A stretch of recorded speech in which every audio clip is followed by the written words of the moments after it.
8 legend sepak bola yang menutup karir tanpa pernah mengangkat trofi Piala Dunia. Ronaldo Messi selanjutnya.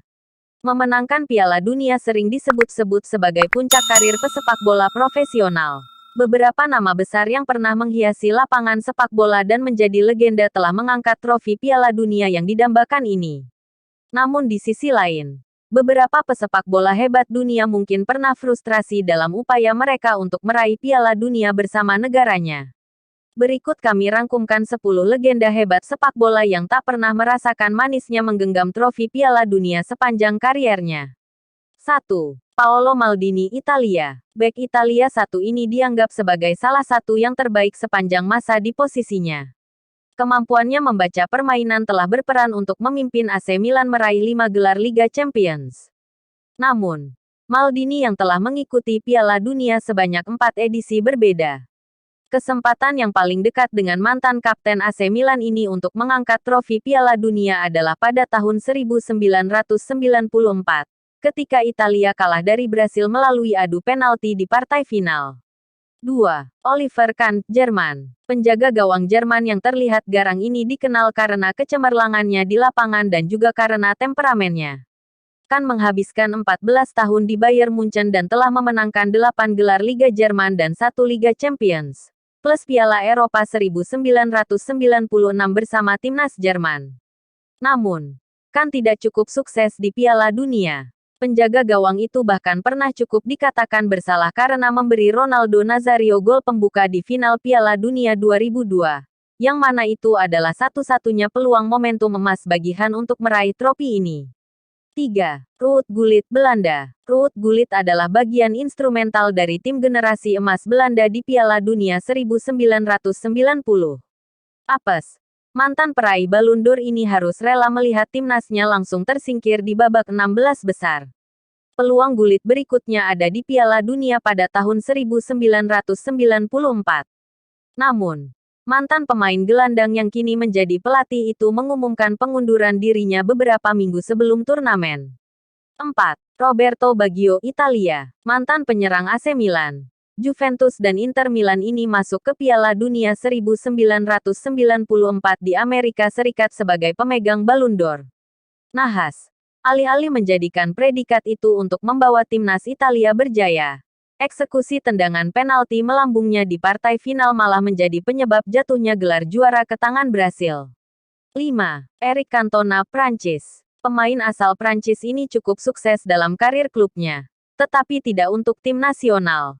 Mantan striker Manchester United itu adalah bagian dari era Prancis yang memasukkan beberapa pemain paling berbakat dalam beberapa tahun terakhir. Namun, sang striker berselisih dengan Federasi Sepak Bola Prancis pada 1995, yang membuatnya gagal tampil lagi untuk tim nasional.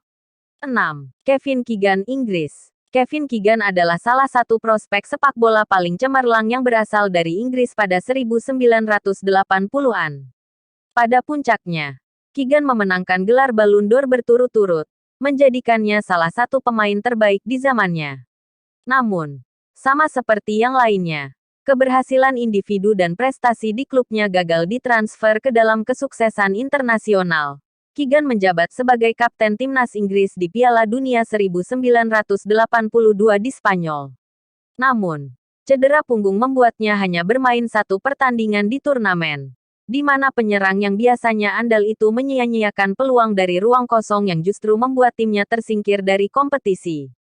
7. Ferenc Puskás, Hungaria. Penyerang legendaris ini adalah bagian dari generasi emas Hungaria, dengan mencetak 84 gol dalam 85 penampilan untuk negaranya. Puskás juga mencetak 514 gol dalam 530 pertandingan klub selama kariernya, menjadikannya salah satu penyerang paling mematikan sepanjang masa. Puskás pernah sampai mengantar negaranya ke final Piala Dunia 1954 untuk menghadapi Jerman Barat. Tapi sayangnya meski di laga itu Puskás mencetak gol, Hungaria harus puas hanya menjadi runner-up. 8. Johan Cruyff, Belanda. Johan Cruyff adalah sosok hebat dunia sepak bola, baik saat menjadi pemain maupun pelatih, yang bahkan mempelopori istilah total football-nya. Sayangnya, bagaimanapun, Keterampilan skill akan menjadi satu-satunya poin pembicaraan mengenai Cruyff dari turnamen Piala Dunia. Karena trofi turnamen ini adalah satu dari sedikit prestasi yang gagal dimenangkan Cruyff. Saat ini, dua pesepak bola yang mendominasi dunia dalam satu dekade lebih, Lionel Messi dan Cristiano Ronaldo, sedang berada di penghujung kariernya. Sama seperti para legenda di atas, keduanya belum sekalipun meraih juara Piala Dunia bersama negaranya masing-masing. Di usia mereka yang sudah tak muda lagi, akankah Messi dan Ronaldo mengikuti jejak para pendahulunya di atas? Piala Dunia 2022 akan menjawabnya. Pada perhelatan akbar di putaran Piala Dunia yang diadakan hanya 4 tahun sekali ini, pesepak bola mana yang tidak ingin tampil ajang akbar tersebut untuk membela negaranya? Banyak momen dan keseruan tersendiri pada ajang 4 tahunan ini. Sambil menunggu putaran Piala Dunia 2022 Qatar dimulai, mari kita intip sama-sama stadion-stadion megah di negara tuan rumah Qatar. Let's go!